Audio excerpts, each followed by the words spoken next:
you going, Jenni? I'm doing really well, thank you. I love this topic. I think you and I, as we said off camera, we can talk about this all day. So many mistakes / lessons / learnings that we've had in our business, each of us. One thing we always say is that every mistake is such an important learning. Firstly, you never want to make it again, right? Secondly, No, that's right. Lost money, wasted money, whatever, but we can flip that and say we've invested money in our learning. So, you can flip it to make yourself feel better anyway. Exactly. But Jenni, kick it off first. Tell us your first big or small mistake you've made in business. I have my biggest one's probably when I very first started the company. So people who've been following us know that I started my company sitting in a cafe in Barcelona going, I've got this cool idea. Let me leave my job and start a company. And so when I came home, I'd had a client that I'd kind of been talking to during in Barcelona. And they were an amazing, beautiful client, but incredibly high maintenance. And I would just say yes to anything. And so it was like, oh, can you meet me at 11:30 tonight to discuss the contract? Of course I can. Can you come and do this at 5 a.m? Of course I can. And so what I'd done, I trained them to basically be able to call me and ask me to do stuff that was not at all in scope of the contract, but it was because it was one of my first ones. And I was in that kind of, I need to make sure I impress this person so that they, will like me, and then they'll tell other people and they'll tell their friends, and et cetera, et cetera. But yeah, so I basically trained them to use me essentially as a beck and call girl. And so I was like, turning up at ridiculous times to do negotiations of contract or to talk about the contract arrangements, even before we'd started the work. And then it was like 6 months until we actually worked together. So I'd put all this early effort in at ridiculous times in the morning and evening and tramping all over kind of European countries to get there before we actually started working. And I think it's because I trained them that would be okay. And so the lesson for me, or the mistake, was, not setting the boundaries really early about how I wanted to be treated and how the contract would work and what that looked like. And so not setting boundaries was definitely an early mistake I made in not just one, but several of my clients. And that's such an interesting one, because how can you set boundaries when you don't really know, when your business is right at the very beginning? And so you probably never experienced someone like that, push or take or whatever, and just go for it. It's a lot, isn't it? Yeah, and I think that's what it was. How could you know before that? It was the unknown of like, oh well, and I know that someone saying, hey, let's catch up at 11 o'clock to talk about the contract. I knew that was going to be a kind of just a random conversation, and really what it turned out is she just really liked company and wanted people to talk to. And so if she had that opportunity to kind of have a conversation and share her story and have that space to share her story, she felt supported.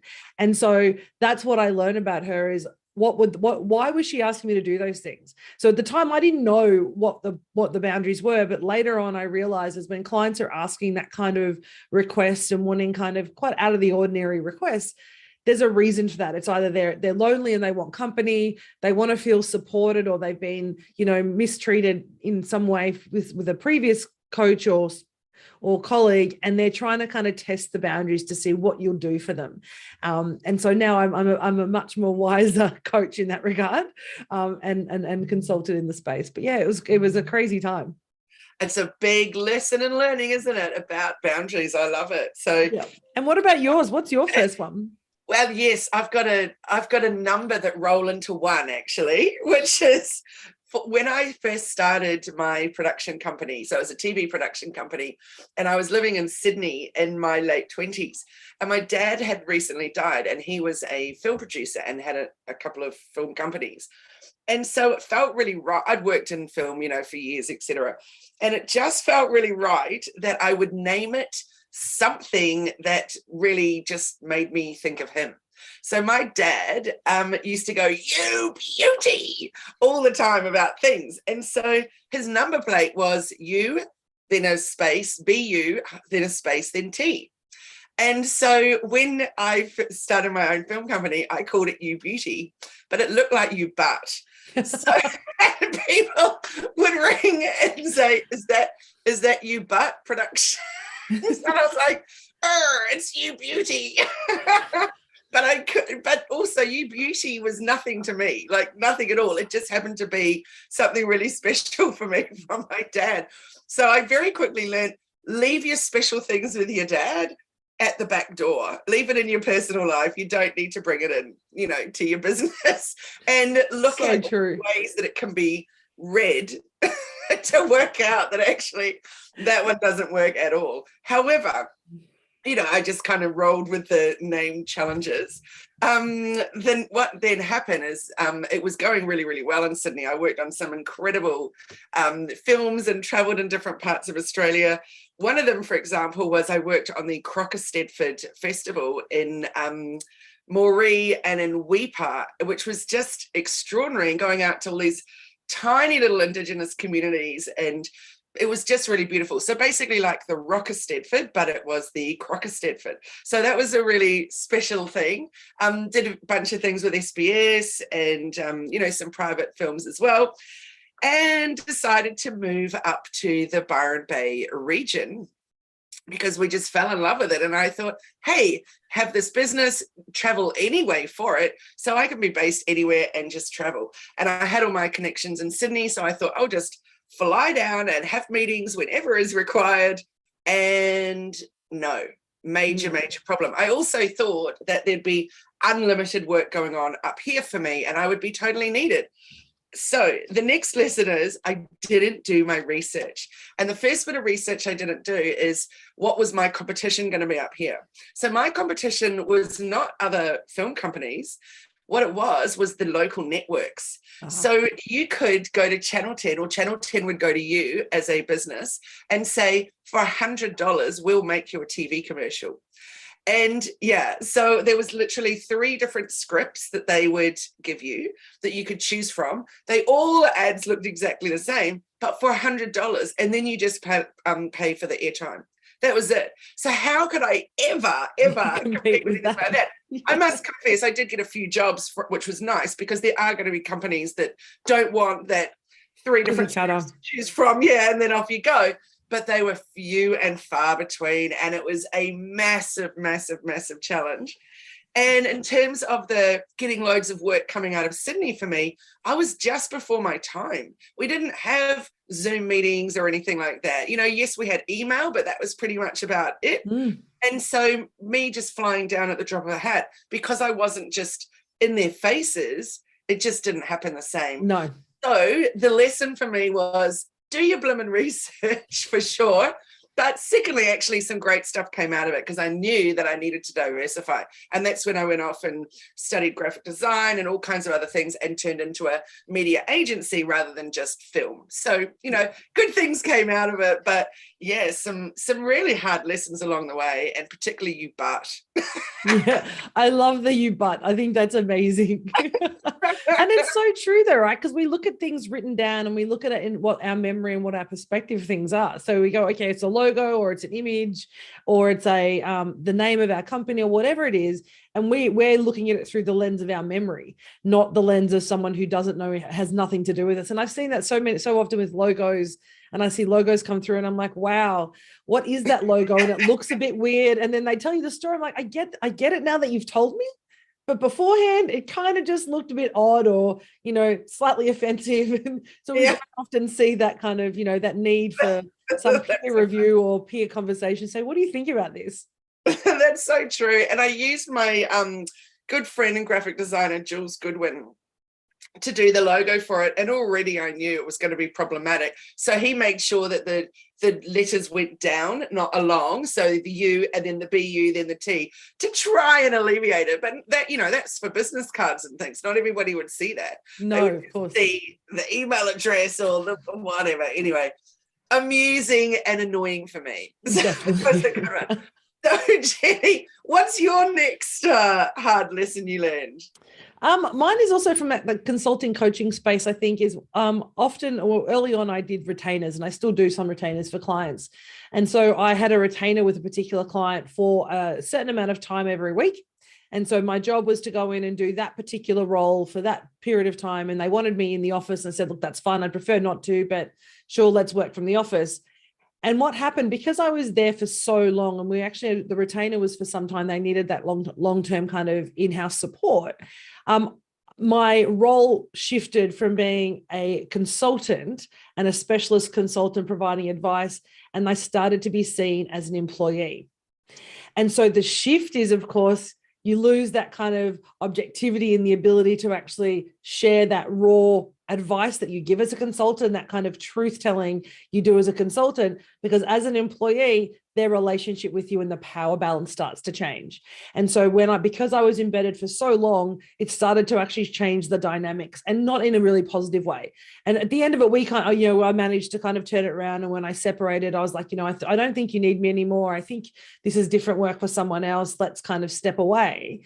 But it was actually a really damaging kind of process, and a really strong lesson. It was very early on in my consulting coaching space. So I was doing the work, but it wasn't being received the same way, because the lens they were looking at me from was no longer as a consultant, it was as an employee, and their expectations of what I would do every day in the office shifted to a point to things that I actually was not prepared to do or not even contracted to do.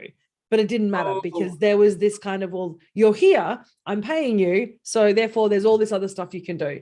So I guess the lesson for me for that was being really clear about, if you're doing a retainer, or if you're doing some long-term embedded work, is making sure there's that separation and balance of, again, back to boundaries, what you do, what you don't do. And occasionally having that kind of moment of reminding, stepping back, and whether it's a monthly check-in to say, okay, so let me share what I've done the last month under the retainer as your contractor, and the language you use becomes really important.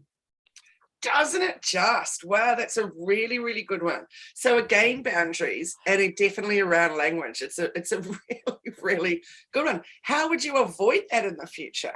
So for me, I basically what the lesson showed me was when I'm talking about retainers, I very rarely do a retainer in-house to someone actually sitting at a desk, emails and that sort of stuff. I'm very much working remotely. So I'll pop in to do meetings, I'll pop in to have the strategy conversations and the direction and the kind of, hey, here's the update. But I do the work remotely. And so by doing that, there's a very clear separation that I'm not one of the team in terms of an employee. I'm definitely part of the organization team, but I'm not an employee. So very much arm's length conversations, making sure that they recognize and again, language that I use, it started to be when we do my coaching programs, we always talk about that language as part of the structure of your company, and how the language that you use, the way that you describe your services and talk to your clients and present your work, actually forms part of the structure and the identity of the company. So I became really focused on the language that I was using and the way that I presented information. It was always co-branded with my information, saying, here's my report to you as the consultant.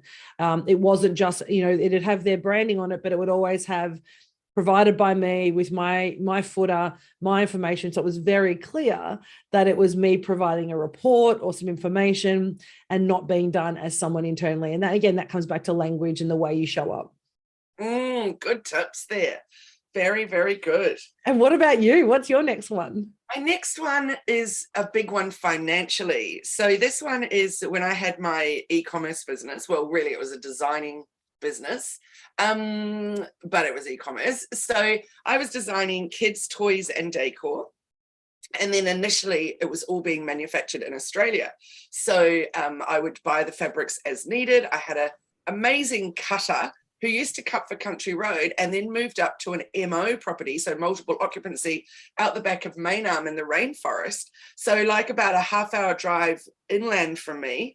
And when you drove up there was just this massive like river going down alongside, and then he had this cutting room that just opened up these doors. And so what he looked at every day and amongst the rainforest was just extraordinary. And he had this huge cutting table and the giant machine that just cuts it. So it was quite extraordinary. But there he was in the middle of this rainforest. It was just, and I couldn't get couriers to go out there. So it was actually really lovely that that one part of my business, I was very much hands-on with the delivering of the fabric for the cutting and picking it up, and then it would get couriered off to the various sewers around and things.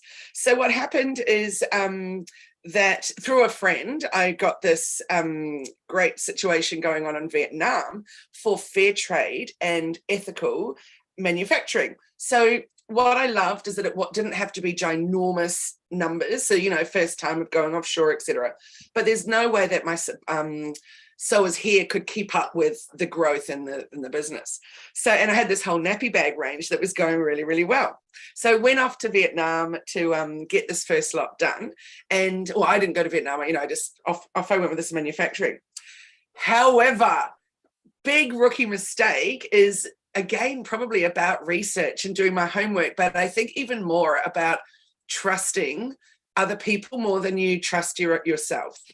So she said to me, so, we worked out all the amounts that I needed for 300 of every single product in 2 different colorways.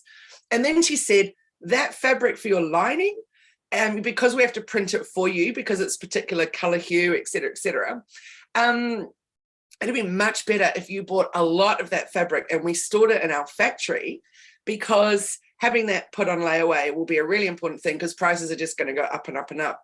So I spent an extra $40,000, on fabric to put on layaway, because that was her advice. And, she was very, very convincing.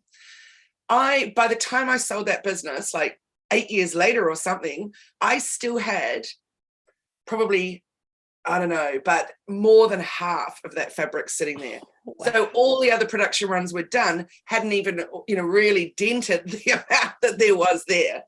And then I said to her, can we sell that fabric? Like, there's no way I would ship it here to sell with the business. And I wasn't even using her as in manufacturing really anymore anyway, because her prices had just gone sky high. So, and she's like, no, I don't want the fabric to leave here. And really, I'm not even sure where it is. Or anyway, it was just super, super weird. So really my lesson was, actually, so what? Who knows what's going to happen with the market in the future? At the moment, this needs to be what I'm doing. Trust myself. But because it was my first foray into, doing it overseas, then I just trusted. So bad, expensive mistake. I think, but it's a really interesting point, though, because we kind of want to future-proof stuff, don't we? And so we get convinced to do that. It's like when people say, you need to buy bulk of this now because, for whatever reason. And then you end up having a massive capital expense now that you don't need, that is a strain on the business, that remains there as a liability on the business because it's not an asset. Well, it's technically an asset, but it's an expense that you didn't use. So it's just sitting there. And I think it comes back to that conversation that we've had previously around when you're looking at what you want to spend your money on in your business, it's being really mindful of what do you need right now, what's going to help you get to the next level, rather than saying, I need all the shiny things now. So yours was a gigantic bolt of fabric, but other people's, it might be, I need to buy the color printer in my first month of business, or I need to make sure I buy all the bells and whistles, when really all you need is a laptop and a keyboard. Or a much, much bigger office space to rent because you might have staff in the future. Yeah. And that's such a big one though, isn't it? Like, and I know we're talking about mistakes, but that's one of the big things. When I first started, I always had this idea. There's this beautiful property as I drive down Old Cleveland Road. It's an old real estate agent. It's on the corner. It's an old house. It's all white. And it has this beautiful foyer area and then big rooms out the back. And I thought, oh my gosh, one day I want to own that place with my beautiful logo on the front, or rent it. And I'm going to run my workshops and hold my coaching there. And if I'm doing my consulting work, people can come in and talk to me. And then I was like, what a vanity measure that would be. Like, that is entirely a vanity measure, right? It's got nothing to do with my ability to do my work, my success in my business. Any of those things are irrelevant. But it was me about going, I will be successful when I have this physical space and people will see me and say, wow, look at that beautiful office that they have. And then I was like, no one cares where I work from. Like, no one cares that I'm in my home office, or that what my view looks like, or if I pop into their office and use their boardroom. They don't care. It's such, but we have this kind of vanity view. And I think that's that sometimes we do that. For yours, it was taking advice as a rookie mistake. But we have the same thought process when we're doing things that, like, oh, but I think if I do this, I will feel or look or whatever it is better to the market. It's such an interesting one, isn't it? And I've looked often at, because, I have felt a little sick over it over the years. It was so much money and such a big investment. But I've tried to look at how could I have stopped that happening. And really, I don't even know that I could have, because I didn't fully understand. Maybe if I'd got an agent rather than going through her, but then I probably wouldn't have done it at all. It was the fact that it was this friend's wife, blah, blah, blah. So, and you take the advice that you're given, right? That's totally what you do.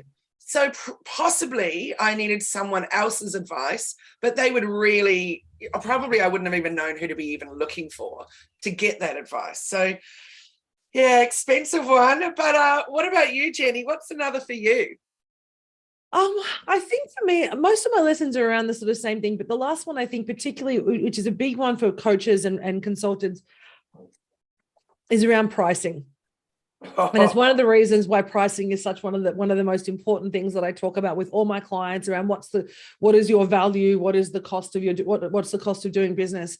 And I think early on when I started the company, I charged something, and it was as a consultant fee that I thought was a fair price, but I didn't really think about how that price was created. It was like, I think that's got to be fair. I'm just going to charge this much an hour. It seems okay. So let's charge that. And in fact, I went on a coaching program who basically said, start your coaching at $100 a session. And I was above that at the time, but they were like, this is what you should charge. You start at $100 and then work your way up. And someone else is like, oh, no, start at $50 and then work your way up for whatever the hour or half an hour. And it's not so much a mistake that I made per se, but it's one of the conversations that a lot of my clients have done and a lot of mistakes they've had is that when we pick a price and we don't know what the cost of doing that work is. So whether it's a time cost, whether the effort that you're going to put in, whether there's actual physical expenses that you have to choose, that you choose a price based on kind of a pluck in the air and see what comes up rather than actually focusing on what you're doing. So my very first retainer, the same one that the challenges with the boundaries and all my lessons were learned in those first 2 contracts I had. One, I charged what I thought was a fair monthly fee, but when it looked at the amount of work they were expecting me to do and the amount of work I was giving, it was well underpriced. It was probably 50% of what I would charge now. And the cost of doing business for me was significant. In the same way, I had a beautiful client who, high maintenance, amazing, but just, and I said, yeah, I'm going to go to New York with you and spend a week in New York helping you build your program, which we did. But my brain was going, I'm basing this on an 8-hour day, which gives me time to go out at night and hang out and do the things I need to do. But I ended up turning up at 10 o'clock. And if I was lucky to leave her house by 10 o'clock at night, it would be a good day. Because the expectation for her was, well, I'm paying you pretty much to live at my house for 10 days or 7 days, but I hadn't costed it that. So when I looked at the cost and it sounded like and we do that, we go, oh, this sounds like a lot of money, right? So this is a lot of money. It must be enough. But don't go into the mistake of assuming that a large amount of money is value for you as a delivery. And you do that because all our work is our IP, our time, our effort, our team's time and effort.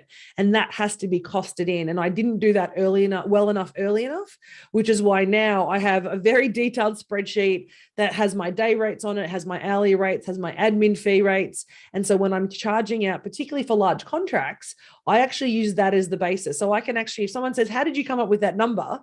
I literally have a spreadsheet that says, this is how many hours it's going to take me to do that task. This is how many hours my admin team's going to use or whatever it is. And I get a number at the end. And then I can choose to go higher or go lower based on the contract. But I know what the effort is into that contract. So that's something that I've learned. And now I do in everything that I do, from coaching programs to consulting work to even when I tender for other people. Such an interesting one, Jenni. I was just having a chat. I mentor this guy in his business as a voluntary thing that he's just really struggled through the pandemic, and so just trying to help him look for different ways to pivot basically. And one of the things when we were talking about his hourly rate, and I said it's just not enough. When you look at what you put in beforehand, what you put in afterwards, and just how much time you spend with it in your head is so massive. So really that hourly rate is just your time at that exact moment. But for me, I gave him examples with some of my clients. There's so much that we're doing behind the scenes and so much thought process and ideas and all that. So you're right, it's your IP. It's also your thinking. It's all the things that helps you come up with that hourly rate. 100%. Such an interesting one. And So even with that one though, and that's the thing, is when we start to look at that particular piece around what does it cost and what is it going to get, and how much am I going to charge for it? We don't think of it is your IP, but that's why when I charge, so my coaching rate is, people who know when they coach with me for 90 minutes, it's a reasonable cost of coaching because I think about them for 30, 40 minutes beforehand. I think about them after. I send notes through it. My team does work for them, as you say. And so when people say to me, wow, your coaching rate is high, I'll go, yes, but it's that understanding that it's my knowledge, my understanding, and my expertise that I'm sharing with you. The reason it's high is because it's going to give you the outcome you want, but also we're also wrapping you with support, right? It's not just that one. It's not like when you go to see a physio and you pay $120 for the 30 minutes that you're in the room. We don't blink about that because we're getting 30 minutes of time with our physio or with our healer or whatever it might be. But they don't think about me before and they don't think about me after. They only think about me for that 30 minutes. So they can charge, $240 an hour or $120 a session because it's a very specific in and out. Your doctor's the same, any other kind of service provider like that. They don't think about you pre and post, but the work that you and I do and our team do is there's always stuff around. So such a great lesson that you're sharing with your client because it's such an important lesson that we forget to learn because we don't think about it early on in the business. Absolutely. I had to write notes there while you were speaking. I loved it when you said wrapping you with support because that's exactly what it's like. And when I talk to someone, for example, in a discovery Zoom, and I say about our coaching programs, and I say, when you're at that gold one, then you not only get me with your one-on-one coaching, but you get my whole team in this messenger support group where you can be asking questions or, whatever you want all week long. So not just in our sessions. Yeah. And it's gold. Like, you can't even put a price on that. It's absolute gold for what you get. So yeah, it's beautiful how you just said it's like enveloping them in this space with you. And so they get so much more. 100%. Yeah, I love it. What's your next lesson? My final lesson that I'm going to share is a topic that you've already touched on, is boundaries, but I'm taking it a step further in terms of not jumping in the pool. So I think of it as not jumping in the pond because it really is a massive splash. So I had this client, and just glorious, I have to say, just absolutely think she's fabulous. She couldn't come to me. This is pre my everything being on Zoom. She couldn't come to me. So, I went to her and went to her over and over and over. And my sessions were 90 minutes. So it was a half-hour drive there, then a 90-minute session and a half-hour drive back. So already calculate how many of those can I fit in one day. I could never change her pricing from the first day, which was the lowest because she'd already told me she had no money and desperately needed my help, etc. So, I was doing it for a pittance. But the worst part was she was very, very unwell. And so I would say to her, right, we need to wrap up in about, 10 minutes. And she would start to cry and say, we haven't done anything that I wanted, and she'd start to get angry at me. And I'd be like feeling terrible. And I said, but that's because you also wanted to do X, Y, and Z. So, I started to get clever over time and say, I need your list before I come. And I can then tell you what feasibly we can get through in that time, what topics we can cover, et cetera, et cetera. And we never, ever did. And she would just cry and cry. So then I couldn't leave because I felt so bad for her. And she would, sometimes cry about the health, sometimes cry about the husband, sometimes cry about the work, whatever it was really emotionally intense. And I would feel so bad for her. I think the longest session I had with her was 3 hours and charging for 90 minutes and, just a pittance of that anyway.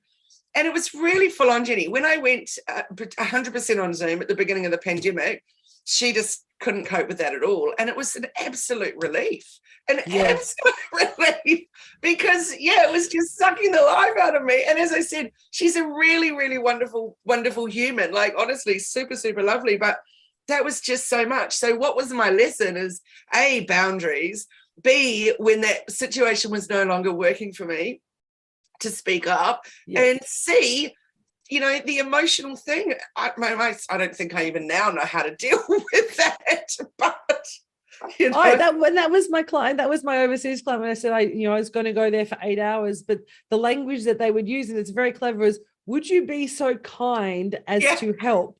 Would you be so kind as to do this one thing before you leave? Yeah. And so then all of a sudden you're like, if I don't stay, I'm not kind, and I want to be kind. And I thought, oh, again, very early on in my coaching arrangement, I was calling my partner going, oh my God, I'm just in tears at the end of the sessions going, this has been the most emotionally draining day. I don't want to be here. Oh my gosh, what have I done? And he's like, just tell her, just push back. And so you try like you did with your client, and it doesn't matter, right? It doesn't matter. We're like, but no, that boundary and that emotional thing is so important, isn't it? I think that's one of the lessons. And because we're human, right? Yeah. We're human. And so we want to be there for our clients and our customers. We want to be there and give them what they want. And when we feel like we haven't done that, we then go, it's our responsibility to try and fix that. So I used to do that. And now I'm much better in being able to say, this is what we do. This is the workshop. And in 90 minutes, unlike my sessions these days, when I'm running face-to-face coaching sessions, I do a couple still in my home. I'm really good at now keeping to time. So it's a 90-minute session. And these days I don't run over because I'm aware that I respect their time. And I go, you know what, we said 90 minutes, so let's do 90 minutes. And by doing that, it's actually helped me much better with my boundaries. Whereas on Zoom, I'm like, it's another 5 minutes. It doesn't matter. Yeah. But no, I'm getting so much better. And maybe that's because some of my clients too are very much like, they book meetings back to back. And so they literally book meetings for 25 minutes or 30 minutes or 15 minutes. And I know that they only give me that time. And I'm like, yes, we can just solve the problem, answer the question, and we move on. Because you don't have that kind of emotional connection of, oh my God. What lessons we have learned, Jenni. It's so many. So good, so important. There's a comment in here that Kylie loved wrapping you with support. I just love that too. It's so beautiful. And then she wrote, at that, Kylie, that's only 3 people a day as opposed to 5. Another 500 a day, depending on pricing, obviously, a big difference. Kylie, I reckon I would at most have been getting $75. Because for a half a day, including 2 half-hour trips. I know, and we don't think of that, right? Not good. I had to laugh when I first did my first spreadsheet. I shared it with a client, the consulting spreadsheet. They're like, "How do you come up with your pricing? It seems expensive." And I showed them the spreadsheet, and I was like, "So this is administration. This is QA. This is the time to develop. This is this process. This is all these things." Listing those out actually makes me as a consultant a far better consultant, because I know the time and effort that goes in to developing something. And I'm working with a client at the moment, or a colleague of mine, who I need to do a piece of work for them, but I've literally been thinking about it for 3 weeks. And probably I'm almost ready to write the content that they need. And it's just a report for a larger report, or a section of a larger report. But I need actually time to think about, okay, how am I going to process? Where does that fit? What information do I need to put? I can write them 17 pages, but they only need literally half a page of content. So I've got to get 17 pages of content into half a page. It's got to be clean, succinct, and it's got a 5-year timeline. So it needs to be relevant now and relevant in 5 years. So that I can't just sit and write that quickly. And people forget that. So when I'm doing this costing out, I always go, okay, well, I need to have thinking time. So it's like, half a day, I always add to any report I'm doing as thinking time or development time or prep or whatever it is, just so that I can actually allow myself the space to deliver the work that they need. And the same when you're doing creative, when you first have a new client and you don't really know who they are, there's that time to go, I need to get to know you, Yeah. And we don't value that. And so that's why I price it into my model now, because then I value the time when I know I'm getting paid for it. And therefore I give them a better service, because they're getting a holistic service, not just kind of half thought out process. Absolutely. That's so good, Jenni. Keely's popped in and said also, respect boundaries. So agree, Jenni. Yeah. Time fits into that too. 100%. 100%. Totally. Thank you, Kylie. So good, so good. So Jenni, I won't be joining you for the next couple of Fridays. No, Well, I know. I think we will have to see whether we might even take a couple of weeks off. Maybe we should do a midterm break. I don't know. We'll have a think about it and we'll chat afterwards. But we'll be back either next week or next couple of weeks as bite size. Yes, I'm off to New Zealand to see my family, which I'm really excited about. And lots of good things happening. It'll be so nice that you get to go home. I'm so jealous. I'm actually doing something different this time too. So my daughter and I are flying directly into Wellington, which I'm not from, and I haven't been to Wellington in, I don't know, well over 20 years. And my mum and my sister are flying there to meet us. So we're having a girls' weekend before I then take a road trip to, go through the North Island and then eventually end up in Auckland, where I'm from. So yeah, it's actually a very quick trip, but we're going to be covering a lot in that time. But I haven't done a girls' weekend in probably forever. So, and I just want to point out, because Keely, I agree. Obviously, you're undercharging, Kylie. Mm-hmm.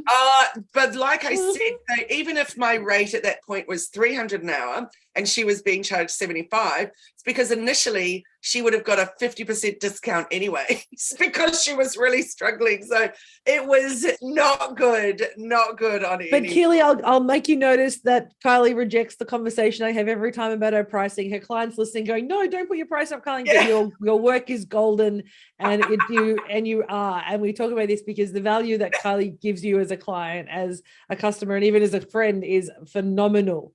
And is priceless. Thank you, Jenni. That's very, very lovely. And I love that Keely said thinking in the shower counts, Jenni. So agree. Totally does. The amount of times I've actually used when I've been in the shower thinking about stuff, and I use my finger to write on the shower screen, just randomness, which actually allows me to kind of get it out of my brain. So I'm like, oh yeah, now I know what to do. So that happens. It does count. You have an amazing trip to New Zealand, Kylie. We will see you when you're back, and look forward to chatting a little bit about holidays. But I think we should, when you come back, I think we need to talk about, for the businesses, the importance of actually taking a break from your business and planning a break, because we don't do that. And how do we make sure that we plan a break from your business? I know we're doing that. We're looking to go to a business conference in New Orleans at the end of October. And so we're having to start thinking about now, how do we plan that time out of the business? Because we can't just decide to leave tomorrow because we have commitments here. So I think when you come back, let's talk about how do we plan that time out of our business and make sure that we can actually get time for ourselves or for professional development or our family or whatever it is. And let's talk about that. Brilliant. Sounds fantastic. I'm looking forward to it already. Awesome. All right. See you soon, everyone. Thanks so much for joining us. Bye, everyone. Have a great day. See you soon.